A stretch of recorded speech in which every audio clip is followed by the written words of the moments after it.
أعوذ بالله من الشيطان الرجيم. بسم الله الرحمن الرحيم.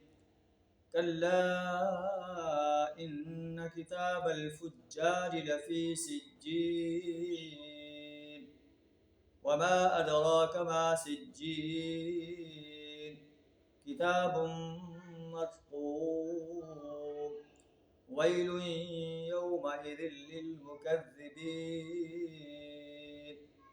الذين يكذبون بيوم الدين.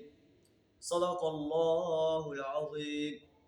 سورہ المطففین کی آیت نمبر 7 تا 11 آپ کے سامنے تلاوت کی، جن کا ترجمہ کچھ اس طرح: کلا ہرگز نہیں، ان کتاب الفجار لفی سجین، یقیناً بدکاروں کا نامہ اعمال قید خانے کے دفتر میں ہے. وما ادراک ما سجین، اور تمہیں کیا معلوم کہ وہ قید خانے کا دفتر کیا ہے؟ کتاب مرقوم، ایک کتاب ہے لکھی ہوئی.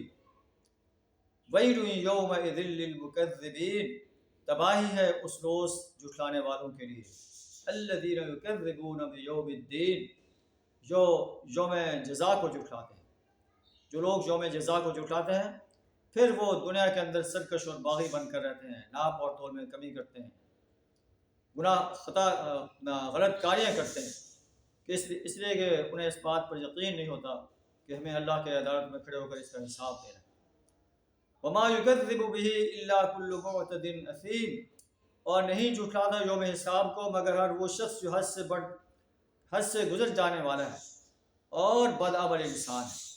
اذا تتلی علیہ آیاتنا قال اساطیر الاولین، جب ہماری آیات اس پر تلاوت کی جاتی ہیں تو وہ کہتے ہیں کہ یہ پہلے لوگوں کے قصے کہانیاں ہیں.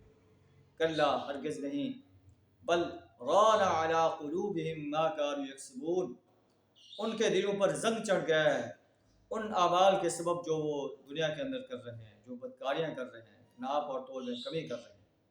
نبی صلی اللہ علیہ وسلم نے ارشاد فرمایا، جب انسان ایک گناہ کرتا ہے تو اس کے دل پر ایک سیاہ جو ہے داغ پیدا ہو جاتا ہے. اگر وہ توبہ کر لیتا ہے تو وہ دھل جاتا ہے، اگر نہیں کرتا اور گناہ پر گناہ کرتا چلا جاتا ہے تو اس کے دل پر جو ہے ایسے سیاہ داغ پڑ جاتے ہیں، اس کا دل سیاہ ہو جاتا ہے.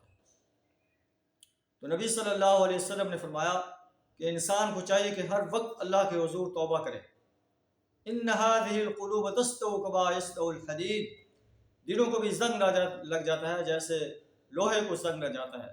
صحابہ اکرام نے عرض کیا کہ وما جلاؤها، ان کو دور کرنے کا کیا طریقہ ہے؟ آپ نے فرمایا کہ کثرت ذکر الموت و تلاوت القرآن، موت کو کثرت سے یاد کرو، ہم نے مرنا ہے. اور انسان موت کو یاد کر کے اپنے گناہوں سے باز آ جائے گا. و تلاوت القرآن، قرآن کی تلاوت کرے، اس سے اللہ تعالیٰ جو ہے اس کے دل میں نور پیدا فرما دے گا. اور قرآن کی تلاوت سمجھ کر کرے کہ میں اللہ کے قرآن کو پڑھ رہا ہوں، اس میں اللہ مجھے کیا رہنمائی دے رہا ہے. کلا بل ران علی قلوبہم ما کانوا یکسبون، ان کے دلوں پر ان کے برے اعمال کا زنگ چڑھ گیا ہے. کلا انہم عن ربہم یومئذ لمحجوبون، ہرگز نہیں یہ یوم حساب کے موقع پر اپنے رب کے دیدار سے محروم رکھے جائیں گے. ثم انہم لصال الجحیم، پھر انہیں جہنم میں جو ہے جانا ہوگا. ثم یقال ھذا الذی کنتم بہ تکذبون، پھر انہیں کہا جائے گا یہ ہے وہ دن جس کی تم تکذیب کرتے تھے. تو آئیے ہم بھی یوم حساب پر پختہ یقین رکھیں، اپنے دلوں کو کثرت ذکر الموت اور تلاوت قرآن سے آراستہ کریں. ہو سکتا ہے کہ ہمارا یہ عمل اللہ کے دربار میں قبول ہو جائے اور ہماری نجات کا ذریعہ بن جائے. وآخر دعوانا الحمد للہ رب العالمین.